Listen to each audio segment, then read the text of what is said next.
Hello there, and welcome to Murder Most British. I'm Zach, the American around here, and growing up in rural Michigan and other places, if you wanted to go anywhere after dark or you had to drive or get a lift, walking or late night buses just weren't a thing.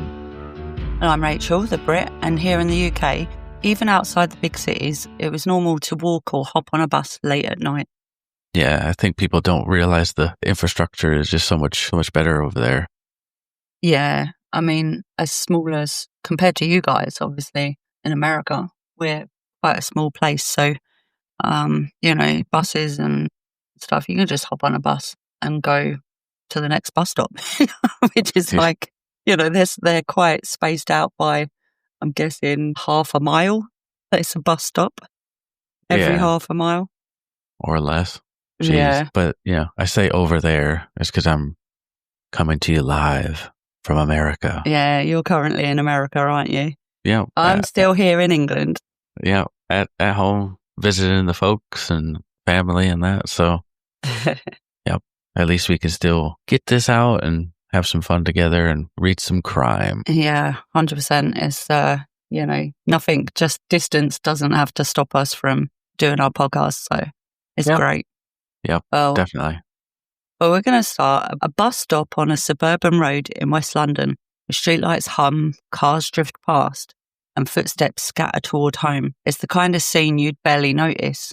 Familiar, forgettable, and safe. Yet even in the ordinary, shadows can gather. Someone waits, unseen, while others pause under the glow of the lamps. Moments like these pass without thought until one doesn't, and then everything changes. In West London, at the turn of the millennium, is a patchwork of commuter suburbs: Hampton, Twickenham, Isleworth, and West Drayton. Rail lines feed in from Surrey, buses run every few minutes along the main roads, and smaller streets fold back into rows of terraced houses and council flats. Red buses mark the rhythm of daily life. After dark, they are lifelines for students, late shift workers, and teenagers heading home. Levi Bellfield was born at West Middlesex Hospital in Isleworth on the 17th of May, 1968. He grew up in a council flat with two brothers and two sisters. His father died of leukemia when Levi was just 10, leaving his mother to raise the family. Schooling was local, Forge Lane Juniors, Rectory Secondary School, and then he went to Feltham Comprehensive. By his teens, he was already known for petty offenses. His record included burglary and theft, later followed by driving offenses. By 2002, he had collected 9 convictions and served time amounting to almost a year in custody. As an adult, he made his living as a nightclub doorman and by running a wheel clamping business around West Drayton. Those jobs kept him out at night and constantly on the move across the London suburbs. The areas he lived and worked in were defined by movement. Hampton, in Richmond upon Thames, had quiet streets and bus routes that cut across to Kingston and Hounslow. Twickenham Green sits at the centre of a triangle of pubs, shops and paths across the cricket pitch. Isleworth mixes residential lanes with industrial yards on the Thames. West Drayton, close to Heathrow, is edged by service roads and lay-bys filled with vans. All of them are connected by stops, shelters, and cut-throughs familiar to anyone who lives there. The victims at the center of this story all moved through those spaces in ordinary ways. Their routines were unremarkable, defined by school timetables, buses, and nights out with friends. Well, in Surrey, a 13-year-old schoolgirl attended Heathside School in Weybridge. On the afternoon of 21st of March 2002, she travelled one stop by train with a friend to Walton-on-the-Thames. They visited the cafe outside the station, drank soft drinks, and she called home at 3:47 p.m. to say that she would be back in about half an hour. At 4:05 p.m, she left the cafe and began walking along Station Avenue towards her house. In Hampton, a 19-year-old student was on a gap year. On the night of the 4th of February 2003, she returned from an evening out in Kingston on the 111 bus. She got off at the Percy Road stop near her home, a familiar suburban stretch lined with gardens and driveways. From there, it was a short walk, 5 minutes at most, through a quiet residential street. In Twickenham, a 22-year-old French exchange student was studying in London. On the 19th of August 2004, she spent the evening with friends. Later, she boarded a bus but missed her stop. She got off near Twickenham Green, where a footpath cut across the grass between pubs and the cricket pitch. The paths are well used in daylight, less so at night. Well, in Isleworth, an 18-year-old sixth former was returning home after a night out with friends in 2004. Her route took her across a road near the entrance to an industrial estate. It was a teenager's familiar journey, catching late buses and walking through residential streets under orange sodium lights. Each of these young women was simply making an ordinary journey, a train ride after school, a bus home after an evening out, a walk across a green, a shortcut just past industrial units. These are not unusual choices. They are the small patterns of daily life in southwest London and Surrey. The geography ties those patterns together. The 111 bus links from Kingston to Hampton and on through Onslow, emptying passengers into quiet neighbourhoods. Trains from Weybridge to Walton deliver school children in a matter of minutes. Twickenham Green is a landmark where paths and roads converge. Isleworth sits at the edge of London's nighttime economy, where late travel is normal. If you live in these places, you don't think in borough boundaries. You think in stops, shortcuts, and landmarks. The shop at the corner, the floodlit cricket screens, the row of buses, shelters that never change their adverts. You measure time in minutes. 4 minutes from the station to home, 5 minutes from bus stop to front door, 2 minutes to cross the green. This ordinariness is what defined the lives of the victims in their final hours. A phone call home, a ride on the 111 bus, a wrong stop at night, a familiar walk back from friends. This is where the ordinary ends. Late afternoon in Walton-on-Thames, the 21st of March 2002, a schoolgirl leaves the cafe outside of the station at 4:05 p.m. School uniform still on, bag over her shoulder, heading along Station Avenue towards home. Traffic moves as usual. A passerby walks in the opposite direction. She turns into Station Avenue, school bag over her shoulder, walking the same route she had taken countless times before. Well, on the afternoon of 21st of March 2002, in Walton-on-Thames, bustled with its usual after-school rhythm. Trains rolled in and out of the station. School children spilled onto pavements, and the small cafe outside did brisk business serving chips and soft drinks. 13-year-old Millie Dowler was part of that pattern. She had finished lessons at Heathside School in Weybridge and caught the short train to Walton with a friend. Yeah, it just seems like, normal school stuff, getting out, go down to the chip shop, get a few extra coins. Yeah, definitely. Reminds me of my time in secondary school, Yep, hanging out with friends and just chatting about the day or chatting about stuff together, and then just the usual route home. Yeah. You just don't really think of anything that's going to happen, or you don't perceive that anything bad's going to happen. You're just in your own little sort of world and chatting with your friends. And yeah, well, they slipped into the cafe beside the station and found a table. The pair ordered Cokes, unpacked school bags, and passed the time the way teenagers do, laughing, talking, and about classmates, swapping homework notes. At 3:47 p.m., Millie stepped outside to the payphone and called her father. The message was simple. She'd be home in about half an hour or so. Nothing unusual, just another weekday routine. Well, by 4:05 p.m., the girls had finished their drinks. Millie's friend left in one direction and Millie set off in another. She was still in her school uniform, bag across her shoulder, as she turned down Station Avenue. The street was busy enough, traffic moving, pedestrians passing, shop fronts all along the route. It was the kind of walk she had done countless of times before. The distance from the cafe to her home was not long. She would have known each bend, each house, each shortcut. For onlookers that Thursday afternoon, nothing appeared out of place. But somewhere along that ordinary stretch, Millie vanished. The traffic continued, footsteps echoed, but she was no longer a part of that pattern. Well, almost a year later, another teenager was following her own familiar route. It was the night of the 3rd of February 2003.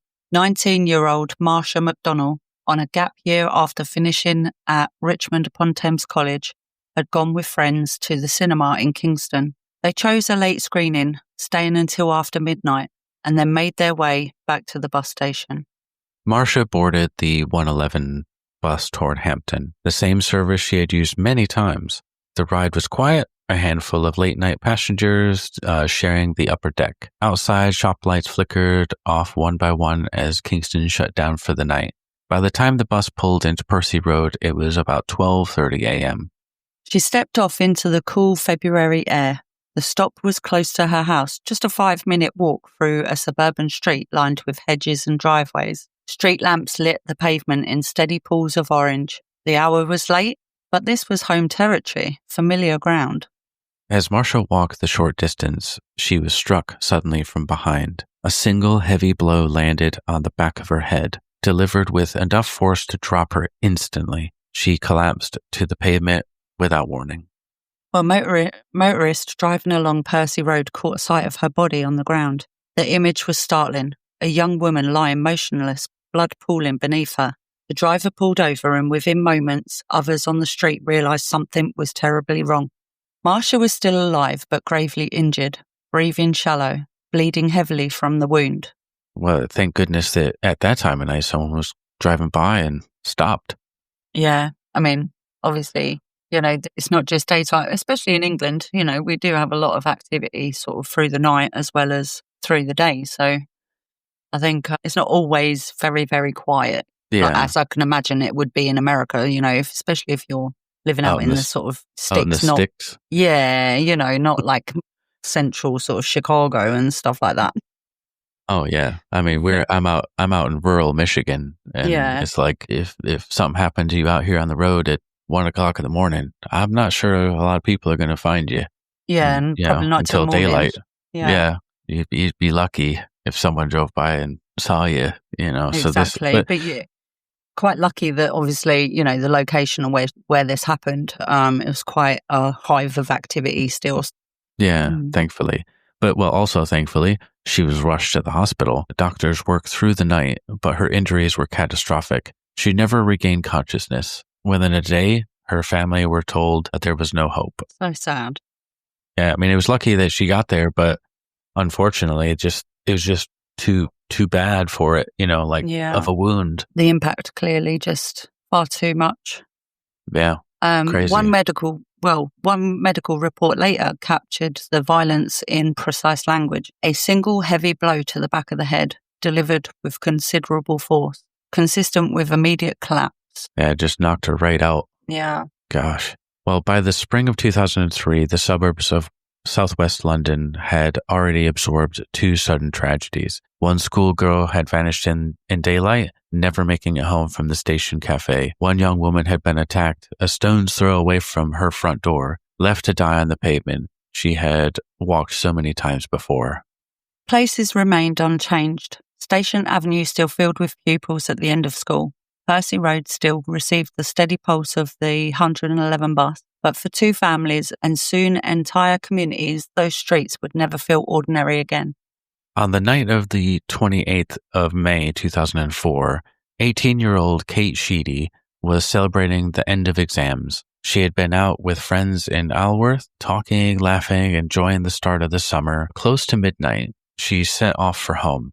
Her route took her down Wharton Road, a stretch lined with warehouses and fencing on the edge of an industrial estate. Well, as she crossed, a car pulled out suddenly. The vehicle mounted the pavement, swerving directly into her. The impact knocked her off her feet and dragged her beneath its wheels. The car stopped, reversed over her body, and then accelerated away into the dark. God, that's horrific. Jesus. Crazy. Just like, it just feels so like random. There's just like opportunity. Oh, I see somebody, and do whatever that they want to do. That's so crazy. It's just mad to think that, people are just, I mean, what are they going to get out of doing this to somebody? It's just horrible. Yeah. I mean, it's just crazy to think that you could just be walking down the sidewalk, just someone sees you and then, and just pops the curb and. You never know what people are thinking. That's the hardest thing, Yeah. The risks of life. Well, Kate lay on the tarmac, ribs shattered, both lungs collapsed. She could barely breathe. Somehow she clung to life until neighbors found her. Hours of surgery followed. Against all odds, she survived. Her recovery took months, but she lived to tell how an ordinary walk home had turned into a calculated attempt to kill. God bless her. Yeah. I mean, that must have even been surviving bad. from something like that, the amount of pain and trauma, Yep. and probably some of those injuries are going to last for the rest of her life, you know, Yeah. and that's just so horrific. I mean, such a good thing that she did survive it, but the after effects and, the rehabilitation that she's going to have to sort of go through. Yeah. And then the mental side of it, of Exactly. being scared and like every time you go out, you're like, is someone going to run me over? You know, like sort of a little bit of like a PTSD. Yeah. You know, it's so bad. Well, a few months later, on the 19th of August, 2004, 22-year-old Amelia Delagrange was making her own late-night journey. A French student living in southwest London, she had spent the evening with friends in Kingston. After 10 o'clock, she boarded a bus but missed her intended stop. She got off near Twickenham Green instead, at around 10:10. The green is open and broad, with footpaths crossing between pubs, shops, and the tall white cricket sight screens. In the summer twilight, it can look inviting, but by night, the path's empty, the space grows darker, and the lamps leave wide gaps of shadow. Emily decided to cut across the grass toward her flat. Well, sometime around 10:30 p.m., she was struck behind with a blunt object. She collapsed on the ground near the centre of the green. A cyclist passing by spotted her lying face down. She was still alive, but barely conscious, her head bleeding heavily. Paramedics were called and rushed her to hospital, but her injuries were catastrophic. Within hours, she died. Her body lay only yards from the main road in a space people walked through daily. The attack had taken seconds. Here we go, like, it's the same MO. Struck from behind in the back of the head. So I'm guessing it's just the same guy. Well, you would think that, they would investigate that there's some sort of connection to these because of, how likely they are showing certain traits of the same sort of MO. At night, taken from behind with a blunt object in the back of the head with a lot of force. These were not the first attempts. Back in 2001, a 17-year-old named Anna Marie Rennie was approached in Surbiton. She was pulled toward a vehicle but managed to escape. Her memory was being targeted suddenly, as if her ordinary route had become interrupted mid-step. Well, other young women described encounters across the early 2000s, a car pulling up alongside them at a bus stop, a stranger matching their pace on a quiet road, a sudden attempt to engage or block their path. Some broke away, some shouted, some simply had luck on their side. But the pattern was clear: everyday journeys interrupted by violence or threat of it. By the close of the summer of 2004, 3 young women were dead, and at least 2 more had survived harrowing attacks. The scenes were scattered across southwest London and Surrey, Station Avenue in Walton, Percy Road in Hampton, Wharton Road in Isleworth, Twickenham Green. Each was ordinary, familiar, and public, but each had become marked by sudden, brutal violence. Well, the buses still ran, the shops still opened, the greens still filled with children by day. Yet for those who lived nearby, the geography itself felt altered. Pavements that once carried neighbours and schoolchildren now carried memory and fear. In Hampton, the pavement on Percy Road still bore the signs of sudden violence after 19-year-old Marcia McDonald collapsed there. Forensic teams photographed the patch of blood, then gathered the personal items scattered nearby. A scarf she had been carrying lay several feet from her body. A hair clip, broken in 2, was found close to the bus stop. These traces were sealed into bags, labeled, and removed from the scene. Well, neighbours were questioned through the night. Some remembered hearing a single thud, but nothing more. No cry, no scuffle. A passing motorist described what he had seen. A young woman lying unconscious on the pavement, bleeding heavily, her bag a short distance away. Another neighbour said he had noticed a car parked at the far end of the road with its headlights dimmed. The image stuck with him, though he hadn't thought much of it at the time. In Walton-on-Thames, the case of Millie Dowler had already left behind its own paper trail. Phone records confirmed her last call was 3:47 p.m. CCTV from the station cafe showed her walking out at about 4:05 p.m., bag over her shoulder, turning onto Station Avenue. After that frame, there was nothing. Beyond the cafe's doorway, no camera picked her up. The contrast between the two cases was sharp.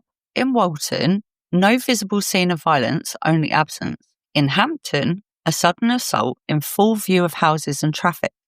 Investigators logged both separately, but notes began to cross between the teams. Young women, close to bus stops, targeted without warning. By May of 2004, another case forced detectives to widen their scope. 18-year-old Kate Sheedy had been struck by a car in Wharton Road in Alworth. Officers marked the tire tracks where the vehicle had mounted the pavement or sidewalk. I can't ever, because I just think pavement is the road. It still messes with my mind no matter how many years I've lived there. Yeah, well, even more like you're obviously in America right now, so obviously you're going back to your native language.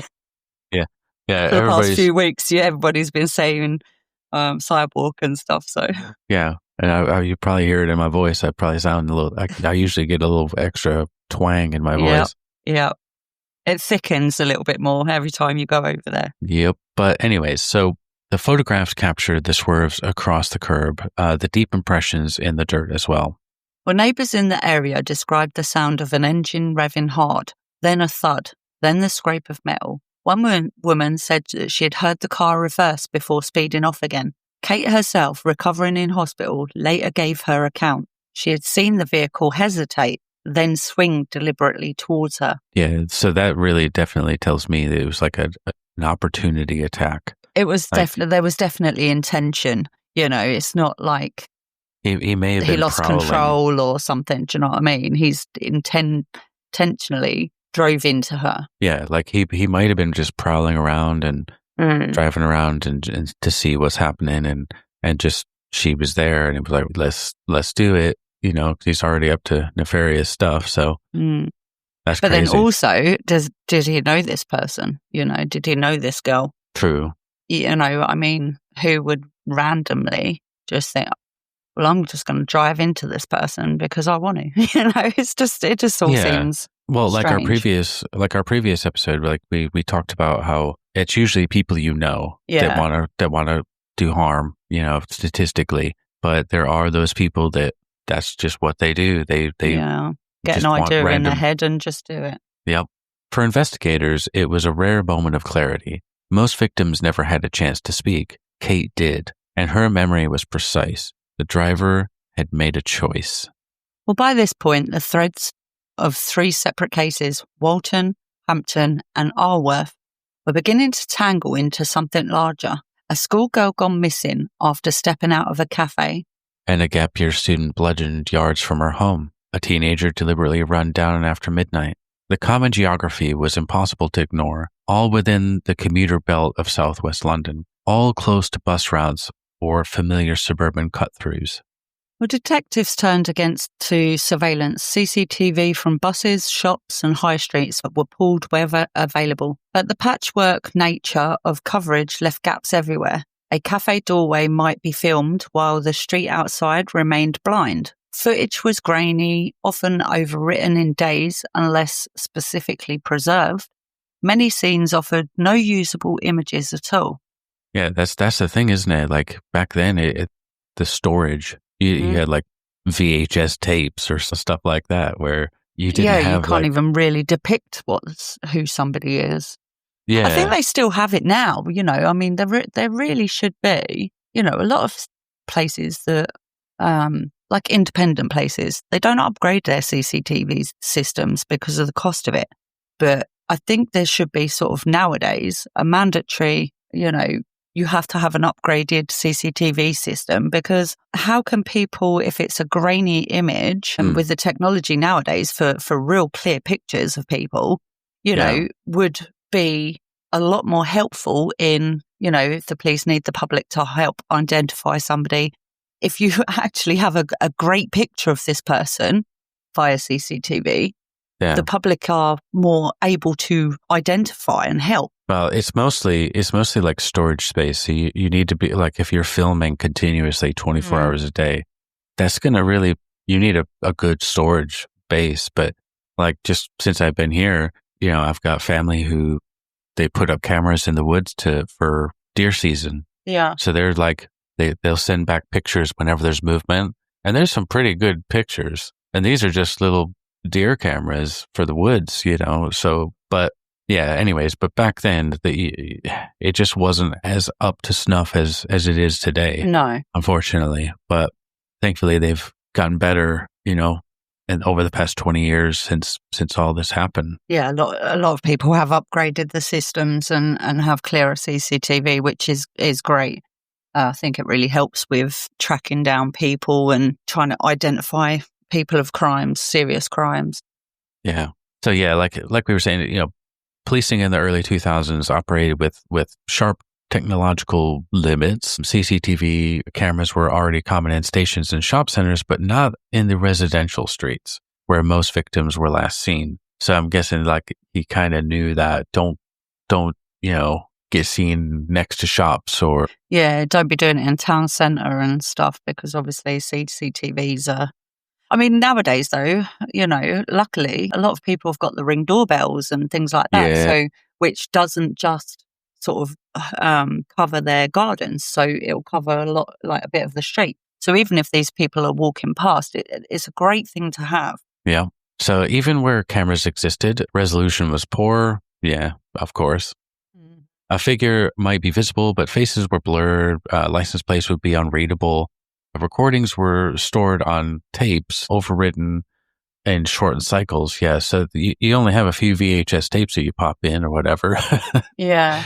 It's you're like, I'm not going to buy 50 tapes or 60 tapes or something to you're only going to have a few of them. Yeah, and it being a hardware as well, that you're going to have to store all these tapes if you want to keep them. I mean, even now, I think a lot of places, they only keep stuff for 30 days or something. Yeah. They have it on an automatic overwrite. So I don't know, maybe they should at least be able to keep them for 3 months, and then, nobody sort of reports a crime or police don't need to access it, then overwrite it then. But I don't know. Yeah. It's just the cost as well. But yeah.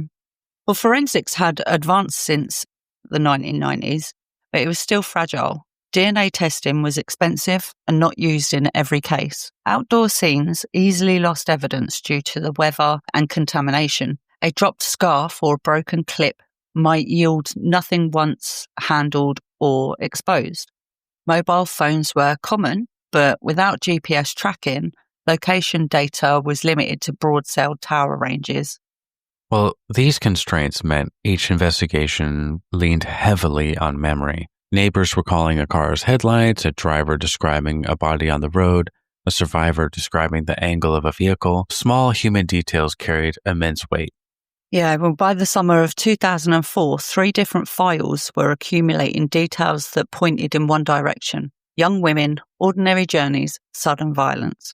But the pieces still sat in separate drawers. The link was there, waiting for someone to join the dots. Twickenham Green became a late summer crime scene on the 19th of August 2004. 22-year-old Emily Delagrange had collapsed on the grass after being struck from behind. The detectives, they walked the path she had taken, marking the spot where her body lay, and her handbag was found nearby her, and her mobile phone was cracked against the pavement. Bloodstains on the grass told the rest.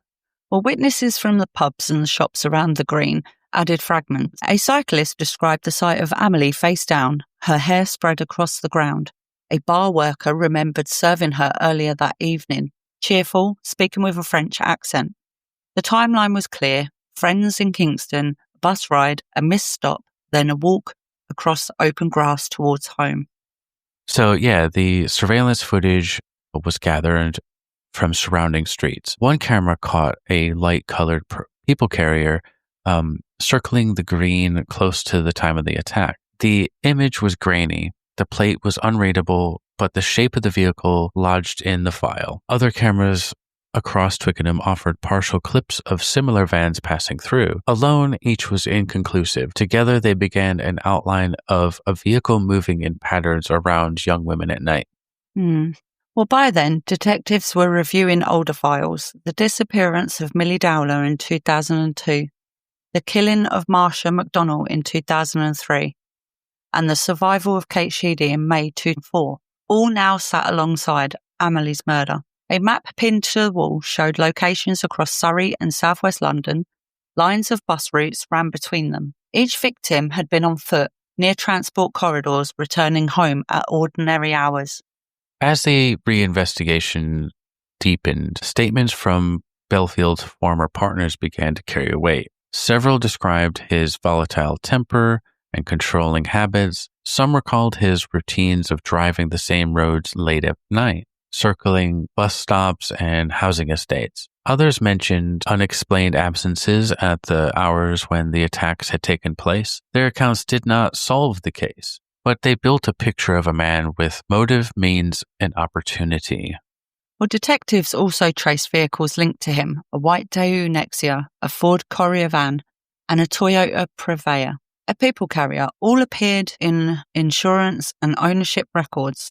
These were the same types of vehicles glimpsed on CCTV stills around Twickenham and Hampton. Neighbours remembered him switching cars frequently, sometimes using trade plates. Each vehicle became another puzzle piece connecting names, places, and nights. In November 2004, the investigation reached a turning point. Bellfield was arrested at his home in West Drayton. He was taken into custody and interviewed under caution. Across sessions, detectives put questions to him about his movements, his vehicles, and his relationships. He denied involvement with everything. When asked to account for specific nights, he gave shifting answers or none at all. The exchanges were tense. His temper was visible. Well, the arrest did not end the work. Detectives cross-checked his statements against CCTV timings, witness recollections, and vehicle records. The files grew thick, linking bus routes, car sightings, and survivor testimony. For the first time, there was a suspect whose movements fit the geography, whose cars matched the images, and whose past aligned with the patterns now undeniable. Yep, connected all those dots in the puzzle. Yep. Trial of Levi Bellfield opened at the Old Bailey in London in October of 2007. The charges before him were quite grave. The murder of Marsha McDonnell in 2003, the attempted murder of Kate Sheedy in 2004, and the murder of Emily Delagrange in August of that same year. Each allegation carried its own count, but the prosecutors told the jury they were hearing a pattern. Young women, alone, attacked close to bus routes in southwest London. Over weeks of testimony, the jury heard how each victim's final movements had been reconstructed. They saw CCTV stills of Amelie stepping off a bus near Twickenham Green. They learned how Marsha's short walk from Percy Road had ended in sudden collapse. The evidence was presented not as isolated tragedies, but as part of a sequence. So the forensics were central. Jurors heard about blood splatter analysis from the Hampton scene, consistent with a sudden blow from behind. They heard medical experts describe the injuries sustained by Marsha and Emily, fractures to the skull, patterns of blunt force trauma. In Kate Sheedy's case, the jury heard clinical descriptions of collapsed lungs and broken ribs caused by the weight of the vehicle. These accounts carried the authority of doctors who had examined victims directly. Well, eyewitnesses also took the stand. A motorist who had seen Marsha lying in the road described the scene he stumbled upon. A cyclist who discovered Amelie gave his account of the body on the grass at Twickenham Green. Kate Sheedy herself testified, explaining from the witness box how a car had swung towards her, mounted the pavement and reversed over her body before driving away. Her words gave the jury a rare first-hand account from a surviving victim. Wow. So she went through all of that and then she still got up and testified. Man, she's a strong lady. Yeah, definitely. Wow. Especially seeing the person, because obviously she would have been able to sort of view the person and know who actually did this to her and put her through all that pain. Yeah. Wow. Brave. It's a brave thing to do. Yeah. So the jury also heard testimony from Bellfield's former partners. They described the man He's prone to sudden rage, controlling and violent in his relationships. Sober recalled his late-night driving habits, circuiting streets, pulling up near bus stops, keeping odd hours. These accounts added that behavioral context to the forensics and the timelines. The pattern presented was not only physical evidence, but also who he was in his character. While the defense countered that the case was circumstantial, they told the jury that CCTV was too poor to be definitive, that witness memories were unreliable, and that the descriptions of his temper belonged in gossip, not in a murder trial. Their strategy was to argue that nothing placed Bellfield beyond reasonable doubt at the scenes of the crimes. Well, so after weeks of evidence, the case moved into its final stage. The courtroom was hushed as the jury prepared to deliberate. They had sat through the testimony of the doctors, survivors, witnesses, and former partners. They had studied blurred CCTV stills, listened to accounts of sudden violence, and heard descriptions of injuries so severe that survival was almost impossible. Now, the responsibility rested on them.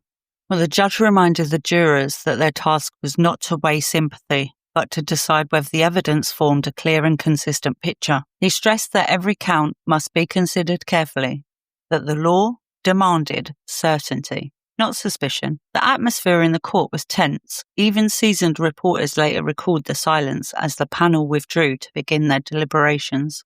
In the hours that followed, the courtroom emptied of its usual bustle. Families waited together in side rooms. Journalists lingered in the corridors. When the jury finally filed back in, the air was heavy with expectation.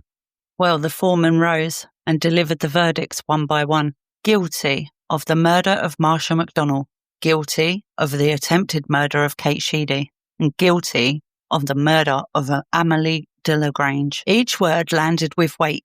Relatives of the victims wept quietly, hands clasped. Bellfield himself showed little visible reaction as the decisions were read out loud. With the verdicts announced, the court moved immediately to the sentencing. The judge's words were stern, his tone deliberate.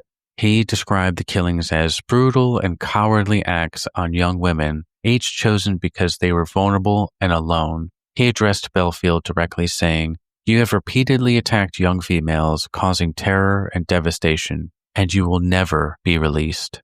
The sentence imposed was one of the rarest in British law, a whole life tariff.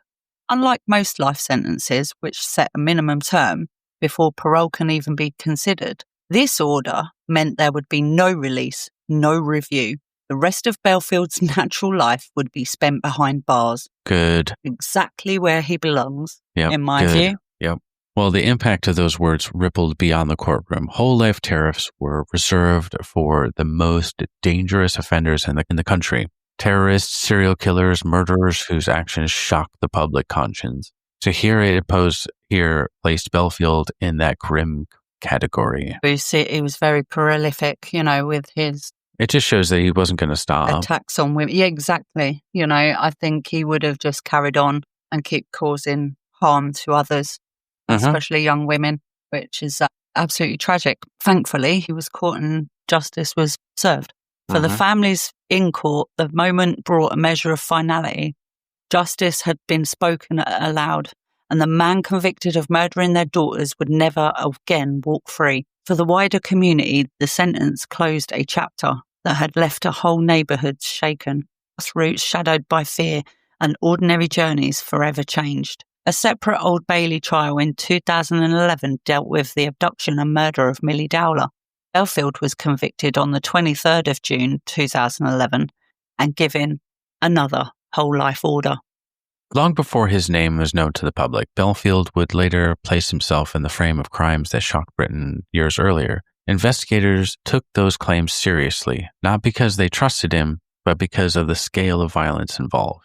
Well, one of the most notorious cases was the hammer attack on the Russell family in Kent in July 1996. Dr. Lynn Russell, 45, was walking home from a swimming gala in Chillenden with her daughters, 6-year-old Megan and 9-year-old Josie. They took a country lane, a quiet path edged with hedgerows, the kind of shortcut families used without thought. Somewhere along the lane, they were set upon by an attacker carrying a hammer. Lynn and Megan were bludgeoned to death, and Josie survived despite catastrophic head injuries, left for dead, but later found alive by rescuers. The family's dog was also killed. The brutality stunned the nation. An ordinary walk home in rural Kent had turned into a scene of horror. At the time, another man, Michael Stone, was convicted of the murders. His case built on disputed testimony. Years later, from inside prison, Bellfield allegedly told a fellow inmate that he, not Stone, had carried out the Russell killings. The claim was chilling in detail, describing the lane, the hammer, and the scale of violence. Police reviewed the confession but could not corroborate it. Stone's conviction remained in place after appeals. Detectives described Bellfield's statements as self-serving, suspecting it was part manipulation, part attempt to unsettle the system. Yet the possibility that he had been present in Chillenden that night hung over the case. For Josie, who survived and rebuilt her life, the shadow of alternative suspects remained. Well, another name attached to Bellfield's alleged confessions was Elizabeth Chow, a 19-year-old university student who vanished in 1999. Elizabeth was last seen leaving Brunel University in Uxbridge, northwest London, on the 16th of April. She was captured on CCTV walking past shops near the campus at 10 p.m, wearing a denim jacket and carrying a rucksack. After that, she disappeared completely. Her family reported her missing when she failed to return home.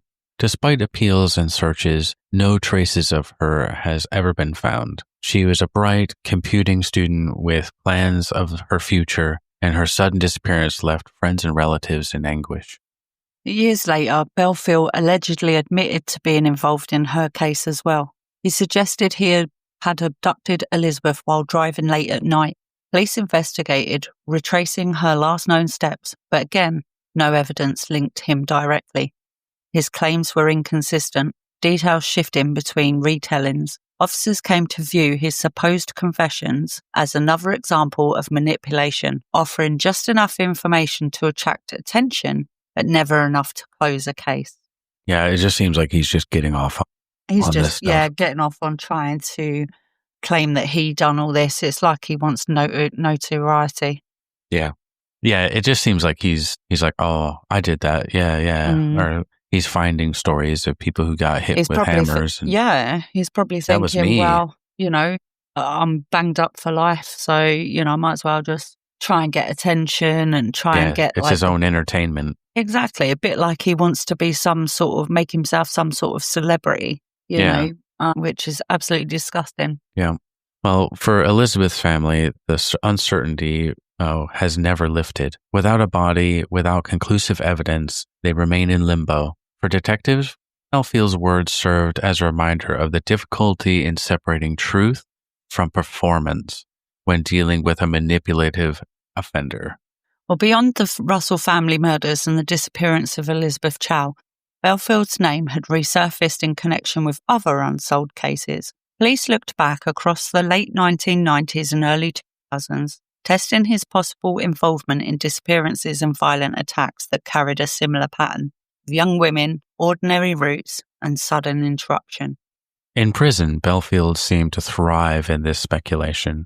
He gave partial confessions to fellow inmates, sometimes naming crimes, sometimes hinting at details that detectives could not verify. Well, one day he would claim to have killed multiple women. The next day he would retract the statements or alter them. Officers grew convinced that he was just manipulating attention, dangling pieces of information to stay in the headlines and to exert control even while behind bars. Detectives described a pattern of behavior. Bellfield would present himself as a master criminal, boasting of knowledge he did not truly possess, while refusing to cooperate when pressed for verifiable facts. Some saw it as a bid for notoriety, like you said. Yeah. Others thought he enjoyed watching police spend resources chasing false trails. It does sound like he was just getting a kick out of the whole having attention, and obviously from the outside world, I think, obviously he's all in jail, only be able to talk to people, that actually, like his family contacting him and stuff and other inmates. But to receive communications from more people outside, whether that be the police or, Yeah. He's just getting off journalists on it. wanting to, interview him over things, I think, he was just getting a kick of misleading, basically. Yet the possibility of more victims, though, it could not be dismissed outright. The confirmed crimes showed a man capable of sudden lethal violence. The geography of his movements, spanning Surrey, West London and beyond, covered a wide net of missing persons cases from the same era. Each time his name surfaced, families of the disappeared wondered if they might finally learn the truth. The frustrations for the investigators was his words could not be relied upon. Without corroborating evidence, DNA, witness sightings, or recovered remains, confessions meant little in court. For families, this left the deepest wound. The sense that a man that could be responsible might be taunting them from a prison cell, giving away only fragments. Never certainty. And police eventually developed protocols for dealing with him. Conversations were logged, details double-checked against existing files, and any confession was treated with suspicion unless independently confirmed. The message to families was cautious. Bellfield claims could not be taken at face value. Still, the shadow of unsolved cases remains. How many of his alleged admissions were lies? How many were contained kernels of truth? May never be known. The possibility that other young women were taken by him lingers in unsolved files and unanswered questions. The scope of his violence, where it began, how many were hurt, and how many families remain without answers, has never been definitively drawn. Well, for the public, the confirmed murders were terrifying enough. For detectives and grieving relatives, the alleged and suspected victims expand that horror into something larger, an open landscape of uncertainty, where the true count of lives destroyed by one man's brutality may never be fixed. Levi Bellfield remains in prison under the whole life tariff. He is currently being held at HMP Franklin, or also known as Monster Mansion. Monster Mansion, yeah. And that is in County Durham, and one of the UK's highest security prisons reserved for the most dangerous offenders. This is the same place that David Bieber is serving his sentence. Yeah, I wonder if they talk to each other. Yeah, old Florida man. Yeah, we covered that case not so long ago, didn't we? Yeah. Yep, previous episode of ours. Over the years, he has been reported to spend most of his time in isolation under close monitoring because of both of the nature of his crimes and his disruptive behavior inside. Well, him and Bieber would probably get along. Fucking bastard. In 2022, the outlets revealed that he had sought permission to marry a woman who had begun visiting him, sparking widespread public anger. Oh my God. I mean, honestly, what is wrong with these women? I don't get that. I really don't get that. Why the hell would you want to date somebody that's done stuff like this? I need to look into that, because that's it. Yeah, it's crazy to me too. You're like, oh, he's such a dangerous man, and that just gets me so hot. What the fuck is wrong with you? I don't get it. I mean, what sort of intimate life are you going to have? Can't just hang out, watch a movie together. It's just, what is this? Why is women wanting to marry groupies, jailers that are in jail for life? It's just ridiculous. Look at Bundy. Bundy was he was handsome, charming. Chicks loved him. And that's how he used what he used at that. Yeah, obviously to get and to do the crimes that he, But yeah, I think it was even at Core and this Bellfield's not. Jesus, I seen his picture. No, but it's the danger. I think it's the danger and all that, and just I don't know, morbid curiosity, and but it's still weird. Yeah, it's super weird, honestly. Yuck. Well, in the years that followed, the crimes continued to echo through communities. In Twickenham, flowers were laid across the green where Amelie had fallen. Each August, on the anniversary of her death, small vigils marked the spot, with candles and photographs placed beneath the white cricket screens. The site became a reminder not only of her life, but how ordinary public spaces can become symbols of grief. The cases also reshaped policing practice. One of the strongest lessons was the need for a coherent CCTV network. Investigators had been hampered by patchy coverage and blurred images, with crucial moments lost between one camera and the next. After the trials, London Borough's accelerated investment in street surveillance, pushing for links systems and longer retention of recordings. Another lesson was in managing manipulative offenders.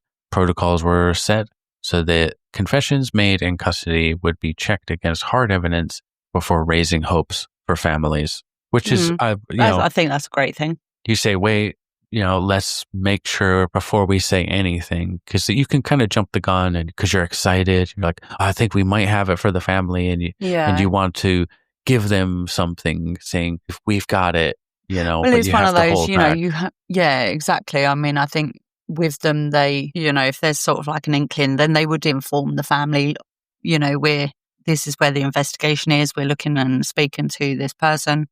Obviously, that then gets people's hopes up. So I think, unless there is not substantial, but if there's some sort of evidence that the guy's telling the truth about what he's saying, then yeah, that's when they should really be approaching the families. But they have come a long way with the camera systems and things. And I also think that obviously with the different police forces in different areas, I definitely think, I'm not sure whether they do now, but the link in the system, so where something that happens in Bedfordshire, they can just go on assist at, if a similar crime happens in the next town, but that next town comes under Hertfordshire, say, the two district systems all police systems should be on one system.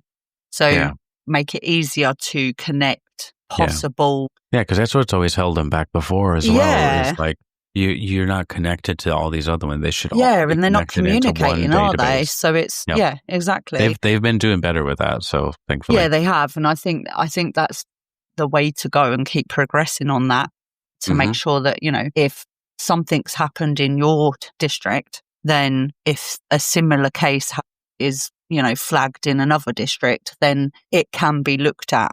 Yeah, as a connection. Yeah. But for the families, the impact never lifted. Millie Dowler's parents later spoke publicly about the devastation of losing a child to such violence. In a statement, her father Bob said, I quote, "Our lives will never return to normal. We have to live with the loss of our beautiful daughter every day." His words captured the permanent absence that no sentence or confession could ever fill.